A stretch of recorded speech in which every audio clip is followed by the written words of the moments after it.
નમસ્કાર મિત્રો, ભીંડા અને બટાકાનું શાક તો તમે ઘણી રીતથી બનાવીને ખાધું હશે. તો એવી જ એક અલગ રીતથી આપણે પણ આજે ભીંડા બટાકાનું શાક બનાવવાના છીએ. તો વિડીયોને શરૂઆતથી અંત સુધી પૂરો જોજો, તમને ચોક્કસ આ રેસીપી સારી લાગશે. તો એના માટે આપણે અહીં 500 ગ્રામ જેટલા ભીંડા લીધેલા હતા અને એને 2 થી 3 વાર ધોઈને આ રીતે પંખા નીચે સૂકવવા માટે રાખેલા હતા. તો મિત્રો આપણે આ ભીંડાને સમારી લઈશું. એના માટે આપણે આગળ અને પાછળનો ભાગ એનો આ રીતે કાઢી લઈશું. અને જો ભીંડો આ રીતનો મોટો હોય તો એના 3 ટુકડા કરીશું અને જો એ નાનો હોય તો એના 2 ટુકડા કરી લઈશું.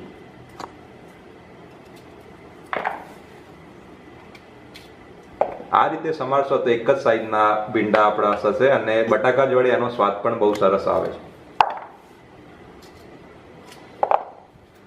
તો મિત્રો આપણા બધા જ ભીંડાને આપણે સમારી લીધા છે. તો મિત્રો એ જ રીતે આપણે બટાકાને પણ સમારી લઈશું. આ રીતે એના ઊભા ચીરા કરીશું આપણે.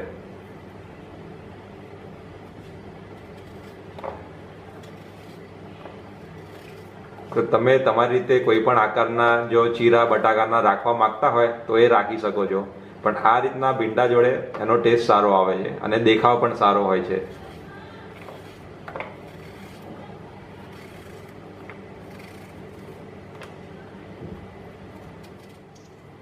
તો મિત્રો આપણે અહીં આપણા બટાકા પણ સમારી લીધા છે. તો હવે આપણે શાક બનાવવાની શરૂઆત કરીએ. તો મિત્રો હવે આપણે ગેસ પર એક પેનમાં 3 થી 4 ચમચી જેટલું તેલ લઈશું અને તેને ગરમ થવા દઈશું. અમે અહીં સનફ્લાવરનું તેલ લીધેલું છે, ફોર્ચ્યુન સનફ્લાવર. તમે જે યુઝ કરતા હોય એ લઈ શકો છો. તો મિત્રો આપણું તેલ ગરમ થઈ ગયું છે. તો એમાં આપણે સૌપ્રથમ અડધી ચમચી જેટલી રાઈ નાખીશું. રાઈ ફૂટવા લાગે એટલે એમાં આપણે 1 ચમચી જેટલું જીરું નાખીશું.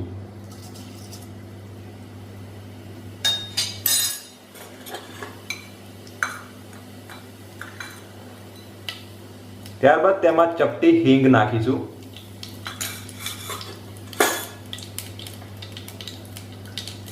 એક ચમચી જેટલી લસણની પેસ્ટ નાખીશું. બધી સામગ્રીને થોડી વાર સાંતળી લઈશું.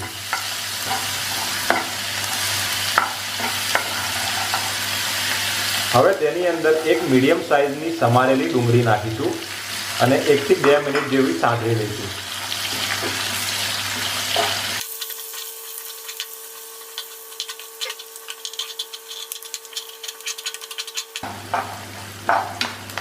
અહીં આપણે ડુંગળીને 1 મિનિટ જેટલી સાંતળી લીધી છે.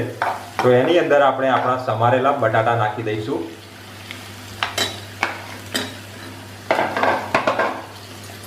અને એને પણ સારી રીતે મિક્સ કરી લઈશું. એના પહેલા આપણે એમાં અડધી ચમચી જેટલી હળદર નાખી દઈશું.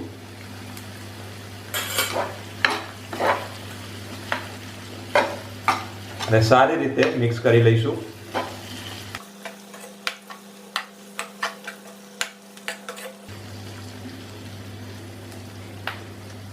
હવે આપણે શાકને ઢાંકી દઈશું અને 5 મિનિટ સુધી મીડિયમ ફ્લેમ પર ચડવા દઈશું. તો મિત્રો 5 મિનિટ થઈ ગઈ છે. તો આપણે ઉપરનું ઢાંકણ હટાવી લઈશું. 5 મિનિટ સુધી આપણે આપણી ડુંગળી, બટાકા અને બાકીના મસાલાઓને ચડવી લીધા છે. આપણે અહીં અડધી ચમચી જેટલી હળદર જે નાખેલી એ બટાકાનો સારો એવો કલર પકડાય એના માટે નાખેલી. બટાકા થઈ ગયા.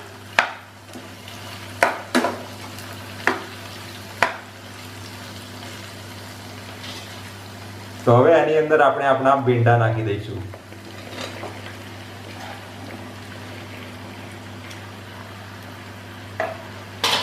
અને ભીંડાને સારી રીતે મિક્સ કરી લઈશું.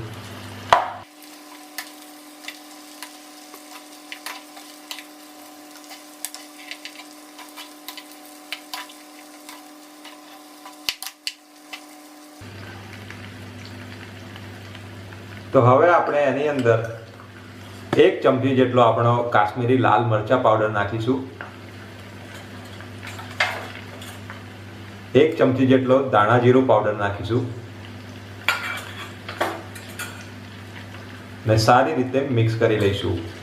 મિત્રો, અહીં આપણે મીઠું હમણાં નથી નાખવાના, મીઠું આપણે છેલ્લે નાખીશું. અત્યારે મીઠું નાખીશું તો આપણા જે ભીંડા છે એમાં ચીકાશ વધી જશે.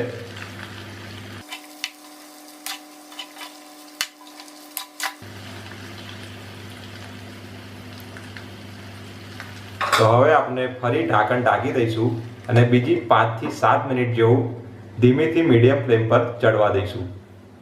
તો મિત્રો, 5 મિનિટ થઈ ગઈ છે, તો આપણે ઢાંકણ હટાવી લઈશું. આપણા ભીંડા અને બટાટા સારી રીતે ચડી ગયા છે, તમે જોઈ શકો છો.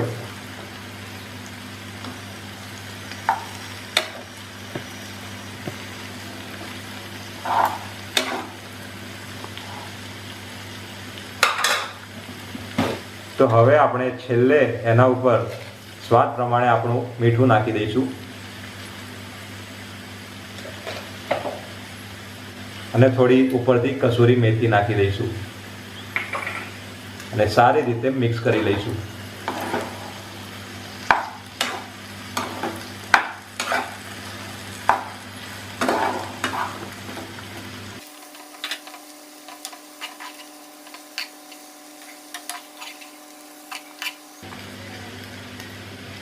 તો હવે આપણે શાકને આમ જ ખુલ્લું રાખીને 2 થી 3 મિનિટ જેવું હજુ ચડવા દઈશું. તો મિત્રો, આપણે બીજી 3 મિનિટ જેવું શાકને ધીમેથી મીડિયમ ફ્લેમ પર ચડવા દીધું છે. તો હવે આપણે છેલ્લે એના પર લીલા ધાણા નાખી દઈશું અને શાકમાં સારી રીતે મિક્સ કરી લઈશું.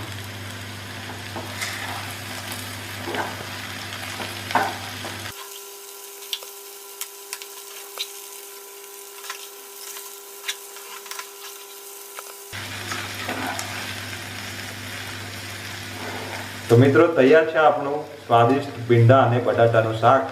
તો આપણે એને ગેસ પરથી ઉતારી લઈશું. હવે શાકને એક સર્વિંગ બાઉલમાં સર્વ કરવા માટે કાઢી લઈશું.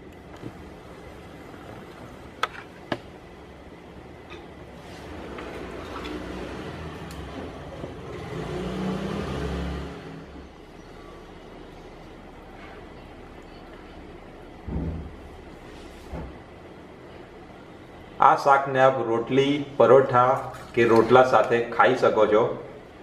તો એકવાર આ રીતથી તમે આ શાક જરૂરથી ટ્રાય કરજો, તમને ટેસ્ટ બહુ સારો લાગશે.